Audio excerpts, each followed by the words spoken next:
અમદાવાદની ગુજરાત યુનિવર્સિટીમાં એબીવીપીનો વિરોધ, સાયબર ફ્રોડમાં પકડાયેલા ભાવનગર એનએસયુઆઈના પ્રમુખનો વિરોધ, સાયબર ગઠિયાઓને ભારતને બેંક એકાઉન્ટ નંબર આપતો હોવાના આક્ષેપ, અશમાન બલોચે વિવિધ 11 બેંકના એકાઉન્ટ નંબર આપી કમિશન મેળવતો હતો, 25% રકમ કમિશન પેટે મેળવતો હોવાનો એબીવીપીનો આક્ષેપ। રેલીઓ કાઢી રહ્યા છો એક નિષ્ફળતાથી ધ્યાનમાં આવી રહી છે। આપણે આપણા સંગઠનમાં રહેલા પ્રમુખો અને આપણા પદાધિકારીઓને શીખવાડવાની જરૂર છે કે આપણે સમાજને હિતમાં સમાજની સેવામાં આપણે નીકળ્યા છીએ, સમાજને લૂંટવા માટે નથી નીકળી રહ્યા।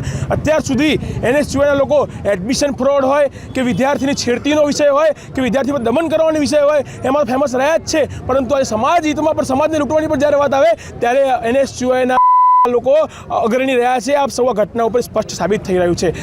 હું એમને કહેવા માંગુ છું કે વિદ્યાર્થીઓ વચ્ચે જ્યારે નશામુક્ત કેમ્પસની વાત આવે ત્યારે એબીવીપીના કાર્યકર્તાઓ વિદ્યાર્થીઓ વચ્ચે વિદ્યાર્થી સેવાનું કામ કરી રહ્યા છે। એ જવાબદારી કંઈક અમે લોકો સ્વીકારી છે, તો અમને કામ કરવા દો। આપ માત્ર આપણા લોકોનું ઘડતર કરો। આપણા લોકો જે લોકો છે એ લોકો જ સમાજને કંઈ ને કંઈ દોડાઈ રહ્યા છે, સમાજની શાંતિ ભંગ કરવાનું કામ કરી રહ્યા છે। એના વિરોધમાં જે એબીવીપીના કાર્યકર્તાઓને ખુલ્લા પાડી રહ્યા છે અને વિરોધ